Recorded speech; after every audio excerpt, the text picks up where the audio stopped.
శ్రీరామ నవమి సందర్భంగా తిరుపతిలో శ్రీ కోదండ రామాలయానికి భక్తులు పోటెత్తారు. ఈ ఆలయంలో ఇవాల్టి నుంచి 3 రోజుల పాటు శ్రీరామ నవమి ఉత్సవాలు జరగనున్నాయి. భక్తుల కోసం టీటీడీ ఆధ్వర్యంలో ప్రత్యేక ఏర్పాట్లు చేశారు. ఉదయం మూలవర్లకు అభిషేకం, ఉత్సవర్లకు స్నపన తిరుమంజనాన్ని నిర్వహించారు. మధ్యాహ్నం 3 గంటలకు శ్రీరామనవమి ఆస్థానం వైభవంగా జరగనుంది. రాత్రి 7 గంటలకు హనుమంత వాహనంపై శ్రీరాముల వారి ఆలయ మాడవీధుల్లో విహరిస్తారు. రేపు సీతారాముల కళ్యాణం, 19న పట్టాభిషేకం జరగనుంది. పూర్తి వివరాలు మా కరెస్పాండెంట్ మూర్తి తిరుమల నుంచి అందిస్తారు. మూర్తి, ఎట్లాంటి వాతావరణం కనిపిస్తోంది రాముల వారి ఆలయం వద్ద?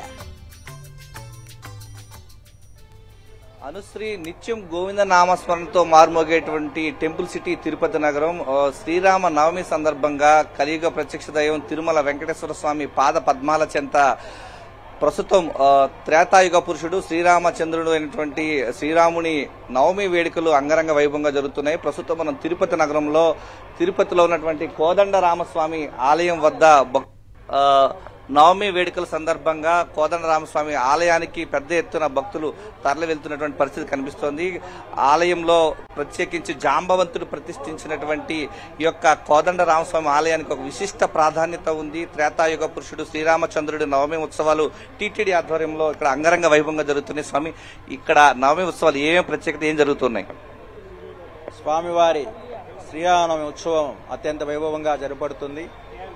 ఈ నవమి ఉత్సవం సందర్భంగా ఉదయం 2 గంటలకి స్వామివారికి మూలవర్లకి పరిమళ ద్రవ్యాలతో అభిషేకం జరపబడింది.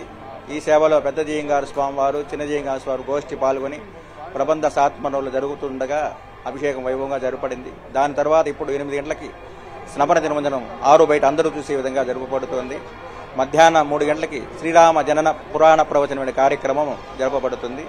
అది అయిన తర్వాత 5:30కి ఊంజల సేవ జరిపి 8 గంటలకి స్వామివారు 4 మాడ వీధుల్లో కూడా హనుమంత వాహనంపై భక్తుల్ని కటాక్షిస్తూ ఊరేగుతారు.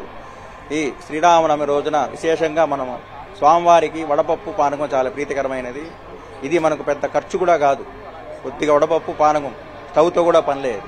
అటువంటి భక్త సులభుడు రామచంద్ర ప్రభువు. కాబట్టి ఆయన దర్శనం చేసుకుని ఉదయం 5 నుంచి రాత్రి 10 దాకా కూడా సరదోసం కొనసాగుతూ ఉంటుంది. కాబట్టి భక్తులందరూ దర్శనం చేసుకుని ఆయన అనుగ్రహం పొందాలని కోరుచున్నాం. ప్రస్తుతం తిరుపతిలో ఉన్నటువంటి టీటీడీ కోదండ రామస్వామి ఆలయంలో ఓవైపు బ్రహ్మోత్సవాలు జరుగుతున్నాయి. నవమి సందర్భంగా 3 రోజుల పాటు నవమి ఉత్సవాలు కూడా అంగరంగ వైభవంగా జరుగుతున్నాయి. రేపు కోదండ రామస్వామి ఆలయంలో స్వామివారికి కళ్యాణం జరగబోతోంది. ఎల్లుండి స్వామివారికి సంబంధించి పట్టాభిషేక కార్యక్రమాన్ని ఘనంగా నిర్వహించబోతున్నారు. ఇది ఇక్కడ పరిస్థితి. Thank you Murthy.